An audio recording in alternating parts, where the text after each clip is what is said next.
My money is old and strong, like the back of my hand. I will introduce you to both if you try to trifle with my business. Ladies and gentlemen, boys and girls, welcome or welcome back to Soap Floor, the official gathering place for newbies, novices, and OG diehard fans of the golden age of primetime. I'm your host, Jed, viewing and reviewing the soapiest, suchiest primetime storylines of 1985. So whether you're new to this or true to this, sit back and enjoy. Tell the kids it's time to play outside or out of sight. Tell babe no questions, suggestions, or concerns for the next 25 to 35 minutes. Everyone else in earshot, cool, quiet, or kicked out. Period. Only options you got today because we are watching our stories. Ladies and gentlemen, boys and girls, this is Soap Floor.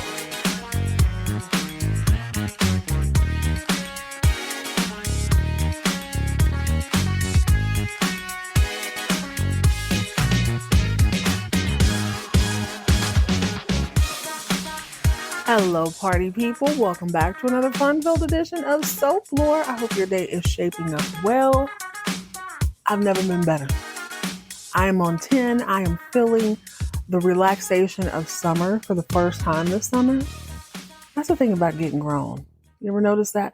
My mind still thinks that between May and September, I should be at home, chilling, riding my bike, eating snow cones and pickles. But I have to be an adult and I have to do other stuff. No, I'm joking. Love being good and grown. How are y'all today? I hope your day is good. I think we're in new territory. I think this is an unprecedented episode. I think this could be a landmark episode. I'm probably being dramatic because, why not? Why would I watch soap operas and then keep it mellow and stick to the script? I think we're on to something this episode that I have never witnessed on another episode. We're going to jump into one quick little piece of fan mail. So go ahead and grab yourself something bubbly and bright, something refreshing and cool. You can also leave me fan mail or a text. We don't have to be so formal. If you're listening to this on your mobile device, check the show notes. You'll see send us a text and you can do just that. Unfortunately, I can't text you back, but I will acknowledge you. Emails is actually where I get the bulk of everything. So if you'd like to send an email, you can reach out to soaplorepodcast@gmail.com. That is soaplorepodcast@gmail.com. Let's jump into, I didn't even tell you what we're watching today. We're on Falcon Crest. We're back on the West Coast. We got to pick up the shambles after Melissa's wedding was ruined by her fiance. Season 4, episode 21. Watch me stumble over this word. Do you guys know I was an accelerated reader? But I'm going to stumble through this. Recriminations is what I believe the word says. Recriminations. While you pour yourself something to drink, or crack open a bottle or can, or whatever you need to do, I'm going to Google the enunciation of this word. I believe it's recriminations. Watch out. Still the macaroni. That is how you pronounce it. I'm really glad I looked it up. Recrimination. An accusation in response to one from someone else. There are no tears, no recriminations. That is definitely a pre-1974 word. We need to bring that back into the fold. I really like that. Check out this. Accusations, counter-accusations, counter-charge, counter-attacks, retaliations, quarreling, squabbling, bickering, rowing. One of the things I love about watching older films is the vocabulary. Oh, listen, I don't mind a cuss here and there. You know what I'm saying? You do you. It doesn't really bother me to hear it. I may or may not always use it, but it doesn't bother me to hear it. But there is something so decadent about someone who can read you for filth without ever sparking a curse word. Using colorful language, waxing poetic about how absolutely deplorable you are. Anyway, I may or may not share that sentiment on this episode. We got to get to this. I want to appreciate a quick little text I got. Nicole from Ann Arbor. She told me I could say that. Says Jet, I stumbled upon your podcast late last night as I was packing my home. Thank you for getting me through the late hours. The show is hilarious. Thank you, Nicole, for listening. And listen, girl, I'm glad I was able to help. I wish I could motivate myself to go into my laundry room. I need to clear out everything. I need to put things in bags. I need to donate things. It's not fun. It's literally one of my least favorite things on earth to do is to sort through everyone else's clothes and does this fit? Does this not fit? Where is this? But it's got to be done. So maybe I'll listen to myself. Maybe I'll put on a couple. You know what I'll do now that I'm saying it out loud? I'm going to put on the next 4 soap operas so I can get through that and fully enjoy it. Okay, if you listened to the previous episode, I asked you guys for a little bit of advice. I am still taking that advice. I need to make a decision. I slept on it a little bit more. Is your girl going to South Fork or no? I don't know. Really want your opinion. Anything you have to say is appreciated. One of the other stops that I will make within the next 2 years, I just have to plan it out. I am going to Falcon Crest. When I realized that this was a real vineyard, which I kind of had a hunch, but I thought I had read somewhere that this house was really in Iowa. But when I Googled it, probably earlier this week, it said, yeah, there used to be a whole tour. When Falcon Crest was on the air, they would do tours at this particular vineyard. Yeah, apparently it's Spring Mountain Vineyard. If you're an OG, you probably already know this. Maybe you do, maybe you don't. But I really think I want to check that out, especially since Chase and Maggie's home is there. Gotta go see it. All right, so when last we left, there was a wedding. There was a sort of a miserable, no good day. The tragically unqualified Cole Giaberti, amateur brooder, habitual jaw clencher, and recent topless baby oil enthusiast, twisted his face into a theatrical pout, spun on his department store heels, and stormed off in a burst of high school dramatics, leaving bad girl Melly Mel alone at the altar in one of the coldest couture gowns of 1985. The absolute audacity, the absolute mortification of a moment like this bears the wrath that it does produce. Now, in my mind, I'm like, Melissa, Melly Mel, do you really want to go through this? Do you really want to keep repeating these same patterns? To say she's pissed is not an understatement. I would say she's absolutely raging. So do you know what she does? Do you think she runs out after him? Does she chase him? Does she run crying? No. She spins on her couture heels, begins to waltz down the aisle where she is quickly joined by the manimal. Now, this is very interesting. This is in front of everybody. Mind you, this is a church filled to the brim with people. Everybody's jaw is on the floor except Angela. Gosh, she looks like someone like she just saw the sun for the first time. She is just smiling. It's so warm. Like somebody on their first day out of prison, baby. She is unshakable. This is amazing. This is the reason she got up and got dressed that morning. This is the reason she dug out some old charcuterie board or some sort of meat barbecue kit to give to her great nephew, who she don't really care for. She put that ish on. She went to the church to watch this girl be mortified in front of God and everybody. It is a fantastic day to be Angela Big Perm Channing. But bad girl Melly Mel is not one to wallow in sadness for very long. Okay, cool. Guess what, Cole? Just like that, look who's on my shoulder. I already found somebody fresh. She decides she's not taking off that gown. She is not taking off that couture gown. Matter of fact, Manimal, go get one of your finest steeds. We're going horseback riding in my dress. I want to look like Lady freaking Godiva. I'm going to enjoy this day one way or another, and I respect that, Melissa. That was my third. That was my thought after the other episode is I would still have the reception. We did not order all of this food. We did not invite all these people to sit and have a big empty room. We're going to have a party. I'll raise your hand if you're in the church. Anybody have a kid graduate or anything?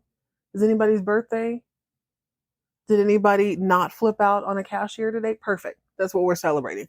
We're going to have this party one way or another. We are on a vineyard.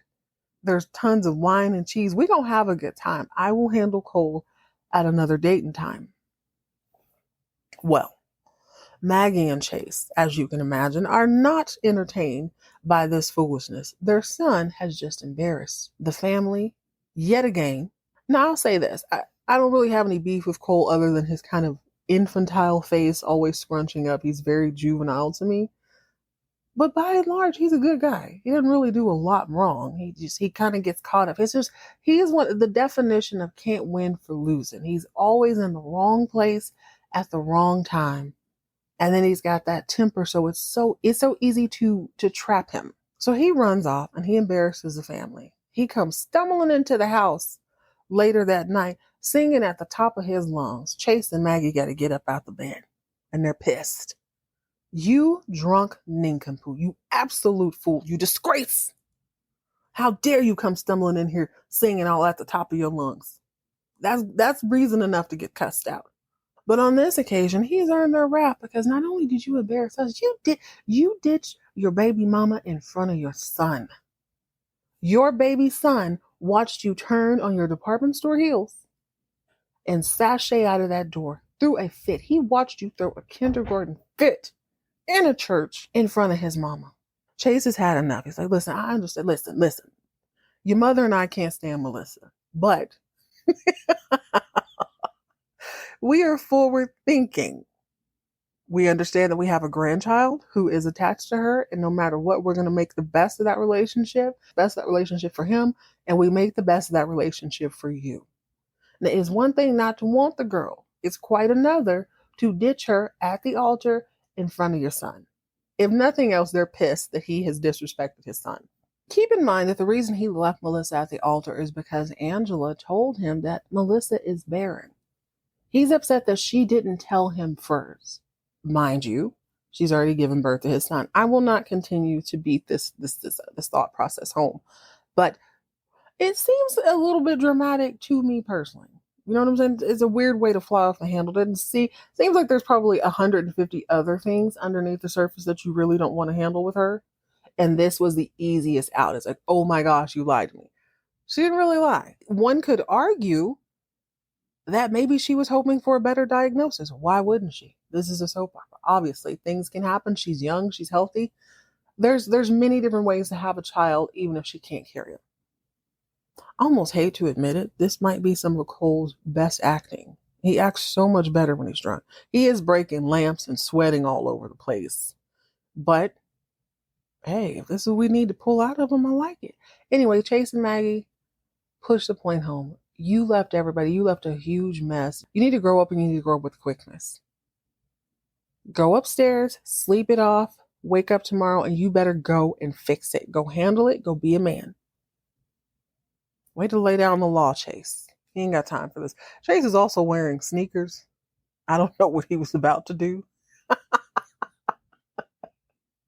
Hell, maybe he's good at it. I find it hard to believe that he is able to lace up his shoelaces that quickly at night. But, do you in your house. None of my business. Obviously, the not-so-Gia Birdie Agretti wedding is the talk of the town. So over at Falcon Crest, Angela and the family are eating and gossiping about what the previous day's events. Angela is iconic for so many reasons. She's a perm rock goddess. She is ruthless. She's hilarious. She is old auntie energy, old money, and a never-ending thirst for power. I have noticed that throughout the show, usually when she goes and she puts on something red, it's about to go down. It's almost as if she's like, I'm going to little orphan Annie you ocularly, but inside, I'm a pit bull. She's a pit bull in a skirt. And for whatever reason on this day, she decided to represent her duality. Little orphan Annie, I look soft and innocent. I'm a little old lady. I'm not going to harm you. I'm going to tear you to shreds. So she has on, this outfit. I'm still trying to decide how I like it. It's very 80s, but it is very much Cruella de Vil. It is split down the middle. So it's split down the middle. Angela don't play with all that. She has a collar on. Half of the dress is red and black floral with a big old bow around the neck. The other side is ice gray. What message is she conveying today? I feel like it's the start of something beautiful, baby. It was about to go down, but other things have to be taken care of first. She's always wanted to take care of business. Number one, I need you to need you to buy me a vineyard, Greg. I need you to continue to do some Melissa, Greg. He's like, I know. Lance wants to know if they've changed his venue. For some reason, they don't want to hold his trial in whatever county they're in. I guess they're afraid of public opinion. They want to do it a little bit further out where he doesn't have so much of a reputation. I guess you can do that if you have enough money. I'm sure I don't know. So Greg Reardon's got his plate full. He's like, okay, fine. Yeah, I remember all that. I also think it's a terrible idea to let Greg Reardon be Lance's lawyer. He does not like him. They do not have a good history. And I'm afraid I don't think these men can separate the two. I don't think we can keep business and personal. I think they are intertwined. Chase and Maggie are also making plans, but not the plans you would think. They're downstairs having breakfast. And I guess Chase is feeling a little more conservative today. He needs to put on a brave face since his son embarrassed him in front of the entire county. I hate to report it, but he's only got one button undone. I can barely see his chesticles today. I don't even see any chest hair. It's a very conservative V-neck. Very disappointing. Anyway, he and Maggie are chatting, and he's like, hey, Angela's probably going to try to buy Reedman's property, but if we can talk to the Giannini, I think is her last name, we can tell her so that land still belongs to you. Cole comes in, and Chase gives him that signature lip purse like, look at Maggie, son. Look at that. Look what the cat drug in. Just where the hell you think you going? Cole makes himself a cup of coffee and then carries it to the car. He's like, I got to go clean up my own mess. God, I'm so grateful for the invention of tumblers and these different sort of cups we have now. I like my coffee. I can't imagine having to drive and maneuver around with a cup with no lid. I couldn't do it. Rest in peace. My beautiful grandmother has gone to glory, but it always reminds me. Quick little side story. So my grandma lived really close to us, and she would take us to school sometimes. My parents worked, so we would get ready. My older sister had volleyball or something, so she would have to leave before my brother and I. Well, my grandma came over, and it was unseasonably cold. Like had been some sort of ice storm, and it hit us all of a sudden, so we didn't realize it. Or there'd been some sort of freeze. We didn't realize. We went to bed, it was cold, we woke up, there was actually like ice on the porch. And we had one of those longer deck style porches. So my grandmother comes over and she's in her nightgown. She has in her rollers and stuff. And I don't know why her and my brother would always kind of get into it.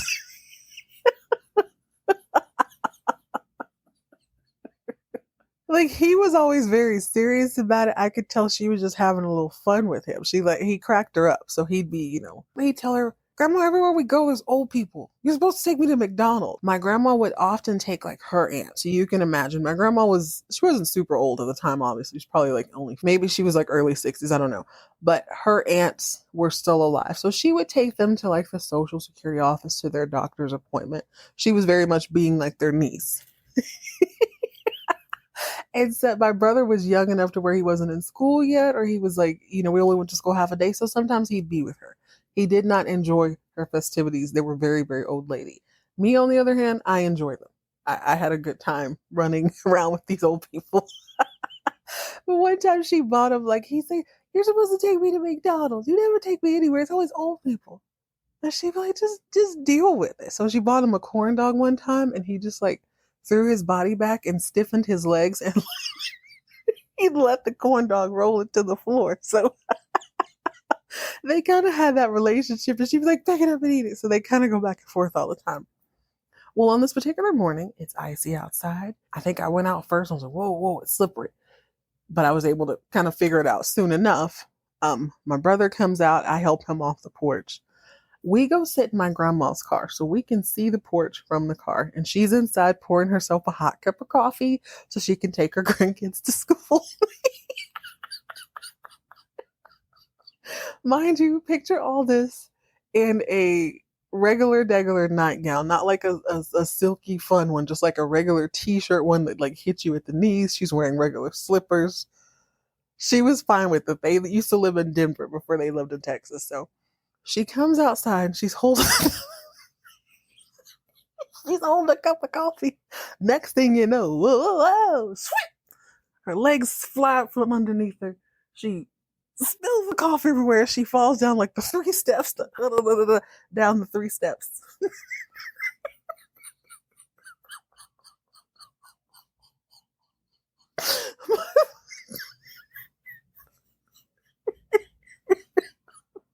My brother was annoyed. He rolled down the window and he just, you better not have broke my mom's coffee cup.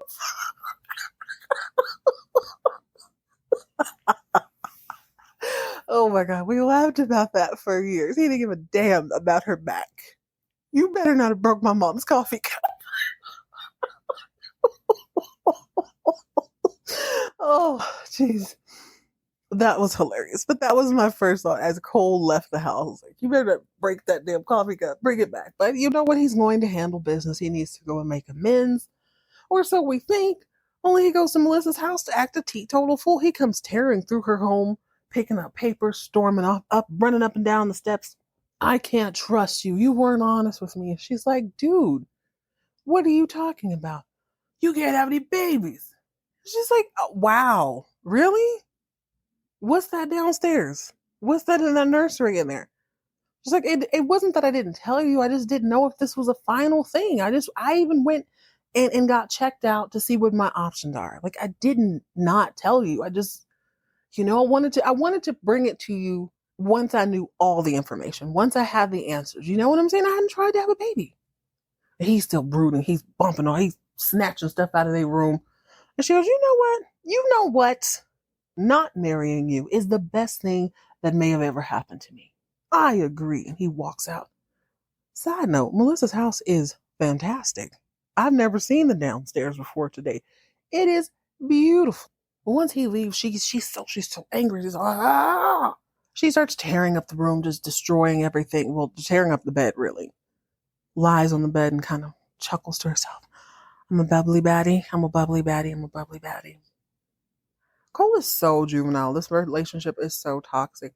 Do you know he's not actually grabbing things of value? This is how I know he's a child. He bursts in, he grabs his records, he grabs like his little league trophy. He's going around the house grabbing tchotchkes and little trinkets and stuff. He didn't even get a bag like a grown man. I think she did the right thing.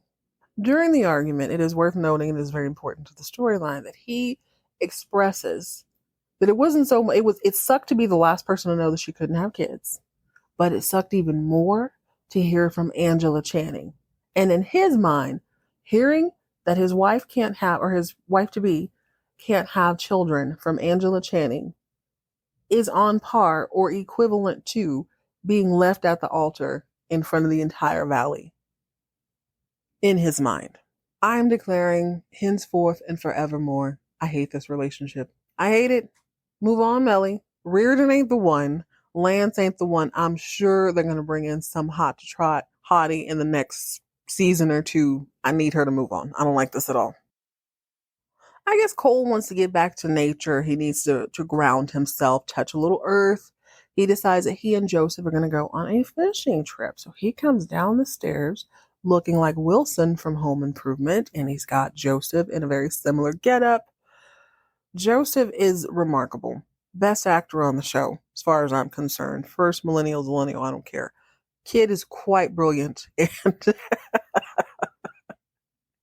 I'd like to pepper that scene with a few more adjectives because sometimes it takes a little kid to get to you. So Cole and Joseph are on Silver Lake or whatever lake. Beautiful. They're fishing. And Joseph's like, ladies and gentlemen, boys and girls, if this is your first time watching or listening to the program, thank you so, so much. I hope you enjoy yourself. I hope you find a home here. My name's Jet.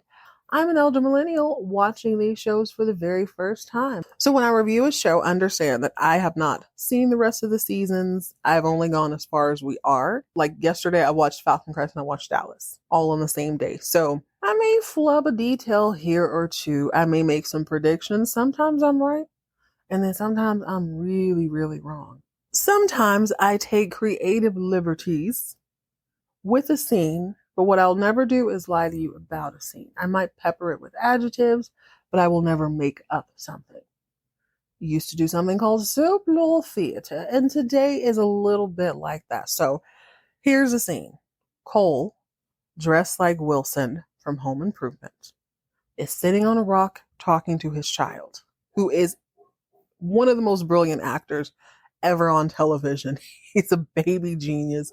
He steals every scene he's in. Very serious type. I like to think that baby Joseph maybe runs a small business on the side. Perhaps he has a chain of newspaper stands all over the county. I really don't know. But what I do know is baby Joseph bore witness to his mother's humiliation.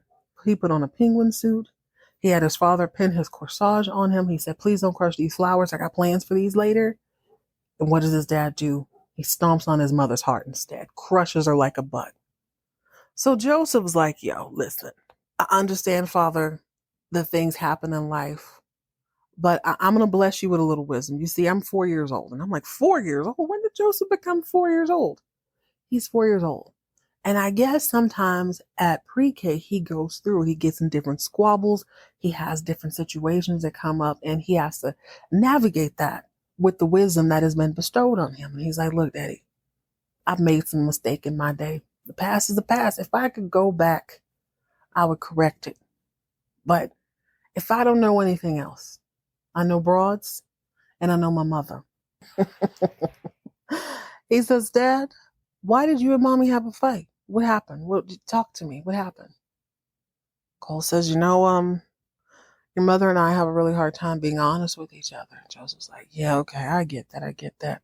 Honesty is a very tricky, very touchy thing. It touches your heart. You know what I'm saying? Not everybody is equipped to handle that. Even me, myself, personally, years ago, I told a lie. I lied. Cody said, it kind of sounded like he said 8 years ago. And his dad's like, you're only 4. He's like, yeah, but I lied. You know what I'm saying? I wasn't honest when I had the opportunity to be honest. Does that mean you're going to leave me too? I'm like, damn, Joseph, really? We're going there? At this point, Cole has taken off his vest, so he looks more like the brawny guy, the brawny paper towel man. And he's like, damn, nah, I guess I wouldn't. I guess I won't leave you. Joseph says, listen, kiss and make up. Make it right, Father. Make it right. Go talk to my mother, kiss and make up. And also, please don't ever play in her face again because there will be consequences. I added that part in. I peppered it. That did not happen. So there I go. But the essence of this scene is so interesting that from the mouth of babes, a child's point of view, you're going to leave us if she tells one lie? Really? Like you've never lied before? Crushing Cole's heart a little bit, probably thinking, dang, my son is watching me be unyielding and unforgiving with his mom. That's probably going to have some consequences if I don't make good on this right now. Plus, he has to know by this point, his argument is flimsy at best. Did she lie or did she not tell you? Do you think she, as a woman who loves you, who loves what you have, who loves the family that you are creating, do you think that she's not considering these things? It's just so different than, having a full-on affair. It's just a ridiculous argument. But because he has such a wise little boy, Cole sees the error in his ways and he's like, you know what? I'm going to do just that thing. I'm going to do that very thing. Don't even worry about it. Joseph's like, good, dude. I know you had it in you. Ah, yes. Bad girl Melly Mel. She's got a lot of things in her. I've always thought that she and Angela are two peas in the pod. We're just witnessing a younger version of Angela. And I think that kind of gets under her skin. I think it bugs her to the core. But Angela did her due diligence. She had a busy day previous. She ruined a lot of lives. So at this point, what's one more? So Angela and her Cruella de Vil blouse is minding her business. She's poking the fire at her house when Chow Lee announces that Melissa has arrived. Melissa would like to visit with you, Angela.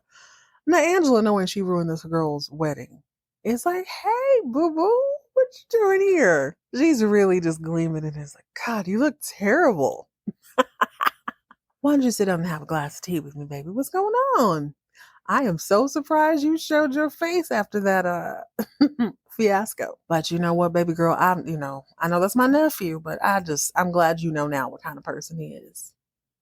Melissa is playing it cool. She's, oh my God, thank you so much for your sympathies. I had no idea. No idea you cared about me so much.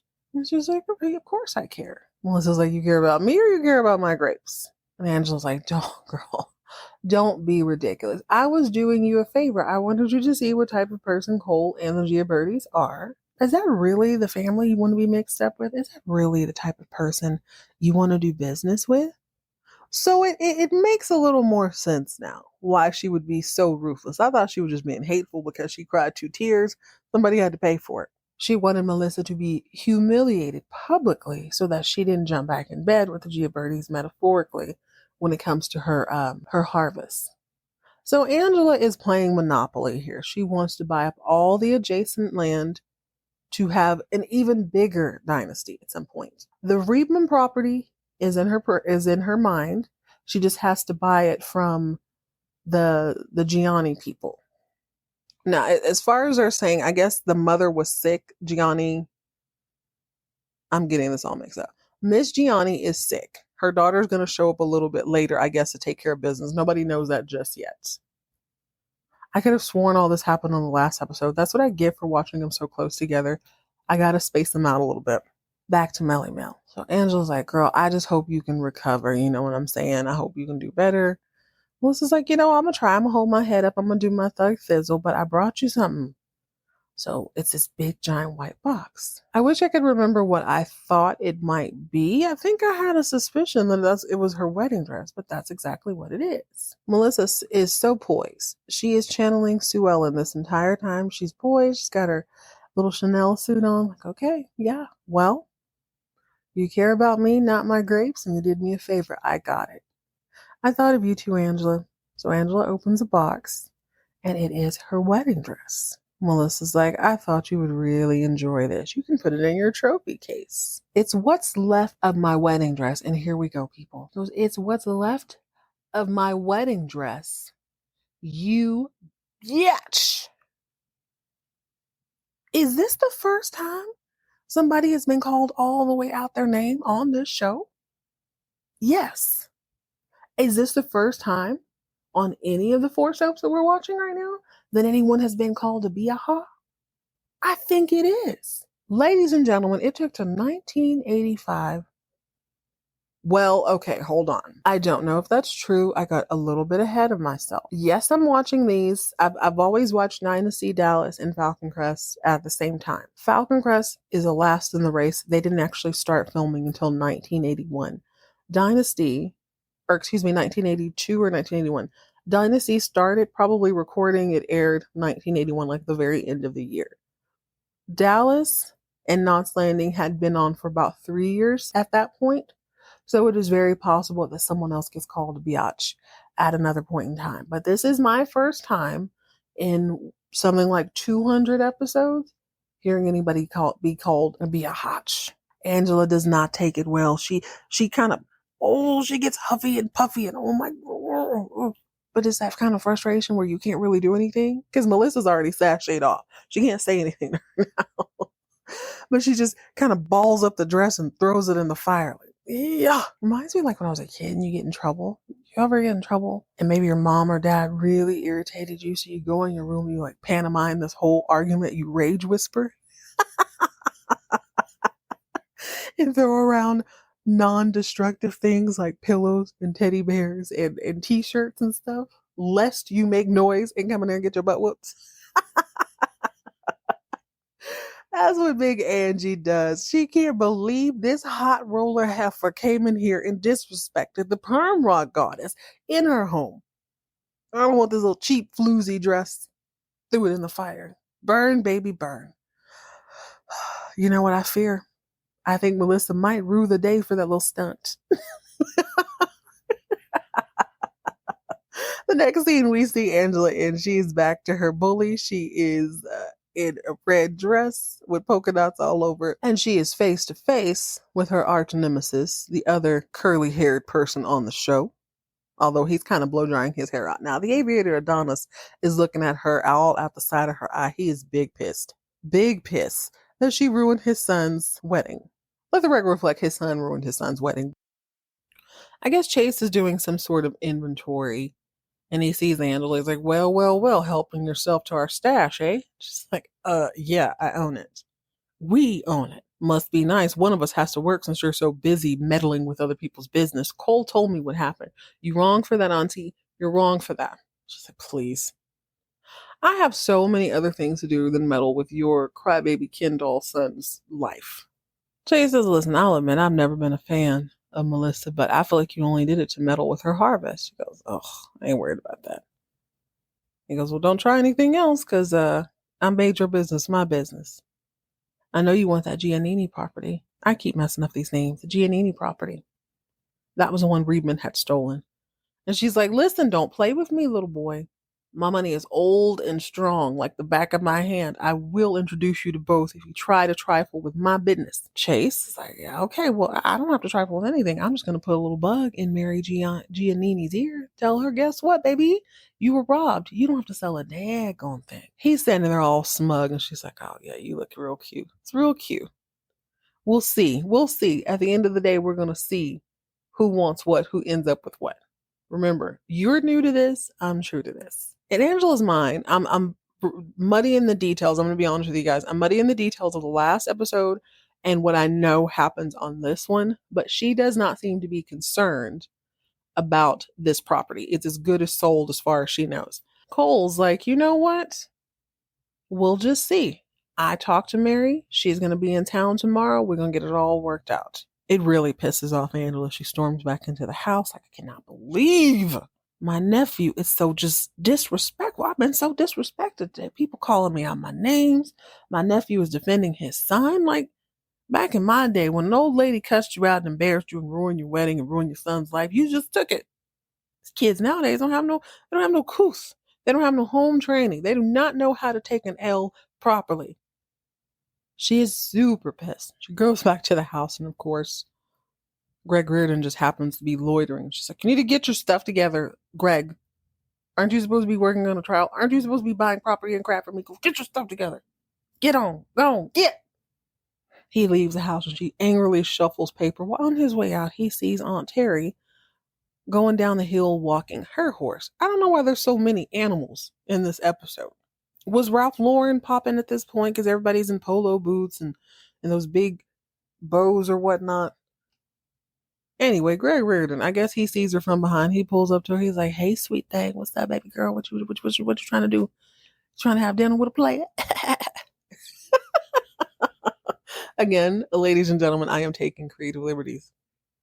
That's basically what he says. And she's like, absolutely not, me and this horse. I'm going to continue to walk this horse like a dog because horses need that, I guess. She spins on her heels and she leaves. I don't really even know why she was in this episode. It was just a little splash of her. Let's move ahead because the good things are coming up. So eventually, Melissa, heart sick, very pissed off, decides, I am a bubbly baddie. I am the bubbly baddie on this show. Terry could never. Angela could never. I am the baddie on this show, and I'll be damned if I'm going to be outdone. So she calls up Reardon once he's done running his errands for the day, and she's like, it's night. I could really use a friend.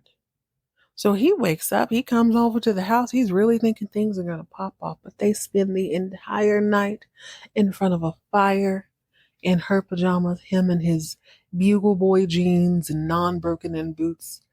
And they make a pallet on the floor and they talk the entire night. They read each other's hearts and minds. Actually, that's not true. It's very one-sided. Melissa waxes poetic about all of the things she and Cole have been through, all the fun times and eating ice cream with Joseph. And it's those moments that are precious to you because you're sharing them with someone else. But the general population doesn't really care. No one cares how cute you think your toddler is when he crawls into bed with, well, I do. As I say that is really cute, but no one cares that Cole wrinkles his nose every time he smells dial soap, or that he's slightly allergic to peanut butter. And sometimes when he pisses you off, you put a little peanut oil in the spaghetti and things like that just to keep him on his toes. Creative liberties in lieu of an example. Well, while they're talking, Cole, who's been chastised, reprimanded, and rebuilt by his son, shows up. He has come to make amends. He thinks that, not only did I leave this girl at the altar, I've gone fishing, so I smell like swamp things and outside. Let me go push up on Melissa and see if she'll, hook back up with me, even though I smell like outside. So he shows up at the worst possible time, very early the next morning. Melissa's in her gown, so things aren't looking great. He looks past her and he sees Reardon. And then he sees red. I can't even believe. He goes running in, lunging at at Reardon. And these two brooding, bubbly, blonde boy bombshells come to fisticuffs. They're swinging, they're breaking, they're crashing into Melissa's fine furniture, destroying antiques. Family heirlooms are all over the floor. It's a wreck. It's a terrible, awful, horrible mess. They're punching each other. Boom, bow, boom, boom, bow. Now, I'm saying all this, and it sounds like this is a long fight. They don't have the stamina. I'm going to tell you that now. Boarding school did not do either one of them any favors. Now, I thought Cole was from New York. I was quite disappointed at his lack of stamina. After they had crashed everything out, Melissa's like, you know what? Oh, my God. She sees the light. Hey, ladies, that's enough. They stop fighting, and they're actually both quite relieved that the fight has stopped because they're both winded. She's like, both of y'all are pathetic. Clean up this ish and get out of my house. She goes upstairs to get dressed. Well, while she goes upstairs and they're catching their breath, Reardon is like, yo, you're not going to believe me, but I promise you, absolutely nothing happened. Note that my Bugle Boy jeans are still buckled. I'm still wearing a belt. My boots are on, for crying out loud. Literally nothing happened. We spent the entire night talking about your peanut allergies and inability to use strongly scented soaps. Melissa loves you. Melissa wants you, and you'd be a complete and teetotal fool to walk away from her. Now, I'm going to be a gentleman, mostly because I'm tired, but also because I'm British. I'm going to give you the opportunity to go upstairs and make good with your lady love because she wants you and she loves you. But if you fumble the bag, please believe I'm going to pick that up. Either you get her or I'm going to go upstairs and take her down. You need to figure this out. I'm going to take her from you, or you can go up there and redeem yourself. And I'll be damned if they don't forge some sort of a friendship. So much so that by the end of this episode, Cole and Melissa decide to have an impromptu shotgun wedding right there at the Falcon Crest vineyards. And do you know who serves as quote unquote best man or second bestest man? I guess Joseph's best man. Reardon. Reardon shows up and they're all buddy buddy. It's so weird how quickly things move on a soap opera. Like I know, in daytime, it takes quite a while for one storyline to kind of push through. But on nighttime, listen, we was in love on episode 3. I got pregnant on episode 7. Toxic shock syndrome by episode 12. Divorcing you by episode 15. By episode 20, I am engaged to someone else. It moved like that.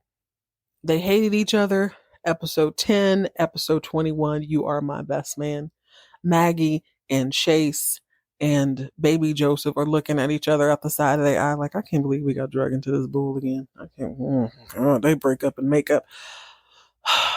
I bet they desperately want to say, could you please put me on your don't call list? Can I opt out of this email? The next time y'all fall in and out of love, please don't call me. Please don't call me. Maggie was clearly on her medication this whole time because she had zoned the F out. It was time for the rings. And Reardon was supposed to have him. He's patting his, camel colored cashmere blazer. And they look over to Maggie, and Maggie's just kind of,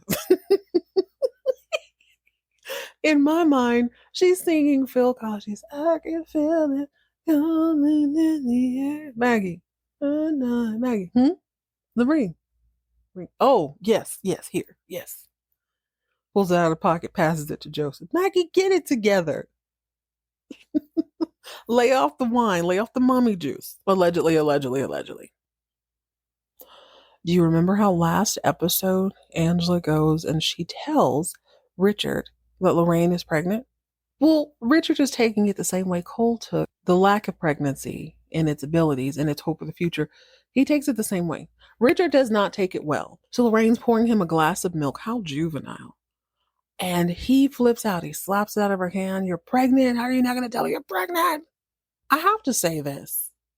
I've always thought Richard behaved, he had a lot of mannerisms of like an 80-year-old man. I believe IRL, he is about that age, so it fits now. But it is peculiar in these scenes if he doesn't have some sort of psychosis. I can't really tell if he's talking to Gollum on his shoulder or if there's some weird puppet that he can see. Like he moves like a person who is trying to be normal, but he can't quite get there. Anyway, he's raging and very upset at Lorraine, so much so that he kicks her out. He says, go home, pack your things, you gotta go. You can't be in my home anymore. He is so devastated by the news of her having this baby that he's losing focus. Like, this is your kid. This is one of the few people who loves you and loves you unconditionally. By my account, I can't think of anyone else on the show who feels that way for him. Now, Pam obviously cares for him, but she knows that she is disposable. And she's tried her best to be like, Richard, do you want to push this girl away or do you want her around? It's an interesting take. If you look at Richard and you look at Cole, they're both mad at women they love over a child or the ability to carry a child. In the grand scheme of things, what they're trying to accomplish and what they're not trying to accomplish, it seems so trivial.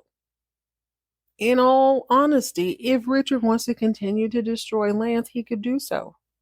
It's kind of a moot point now, but he could. There's no reason to destroy the relationship with this girl.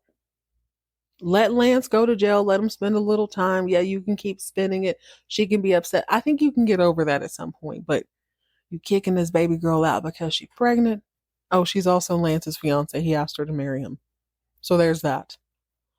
Last little piece of business, the Giannini property is now the source of tension between Chase and Angela. So everybody's back to being enemies. Richard is still Douglas's bastard, so Angela's always going to despise him. She's pissed at him extra on this episode, on this season, because he is trying to frame Lance for her almost murder, knowing that it was really Florida man Joel. Chase and Angela are always battling over power. He feels a way about her ruining everything he does, basically. So he tries, his plan is to intercept that vineyard, the Giannini vineyard, before Angela can do it. Or at least, if he doesn't get it, he wants Mary to keep it. It's not that he wants the grapes, he just doesn't want Angela to win. So you start to see, even though he's not admitting it, he's got a little bit of a villain brewing in him. I think that's how it starts. Maybe you feel like you have beef with just one person, then before you know it, everybody's your enemy. So he had made plans, he and Maggie, to meet with Mary. She was going to fly in on a PJ, only they're standing at the airport waiting, and it's a small plane, so there's only like 7 people on it. They don't see her come out. They're like, what the hell's going on? A young lady comes up to them, and she's like, hey, are you chasing Maggie? Yeah, I'm Mary's daughter. Oh, where's your mama? Tell me why she is in a whole casket. Dead, y'all. Gone. They were like, oh, okay, well, that didn't work out, did it?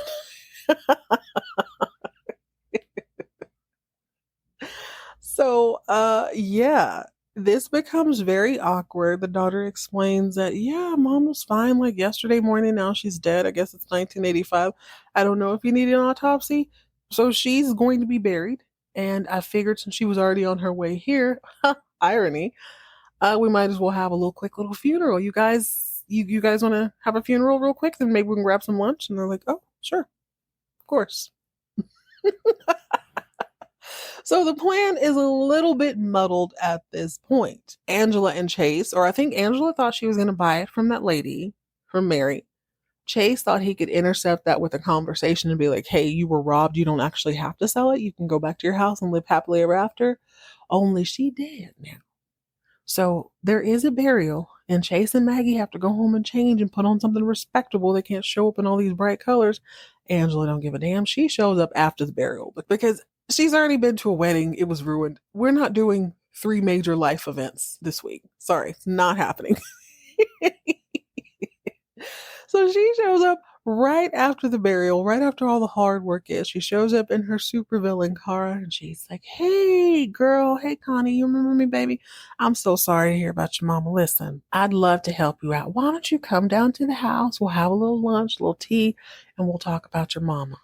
Fully enjoyed this episode. I was so excited to tell y'all about the biatch part, but I don't know if it comes up on these other episodes because I haven't seen them yet. I will say, though, there seems to be a lot of fist fighting or backbiting on all the shows that I've watched, and I am loving it. That's it. That's all, folks. Thank you so much for joining me on this episode of Falcon Crest. I think we're going to go ahead and keep it on the West Coast. I believe Knots Landing is up next, so join me for that as we jump back into soap opera debauchery. In the meantime, in between time, hey, take a little time out and listen to a 4-year-old. He might be wise beyond his years. He might threaten you. He might threaten to take out your knees if you disrespect his mother, but he always, and I do mean always, has a point. Very insightful for a 48-year-old in a 48-month-old's body. Stay hydrated, stay moisturized, mind your own business, and keep all of your drama on TV.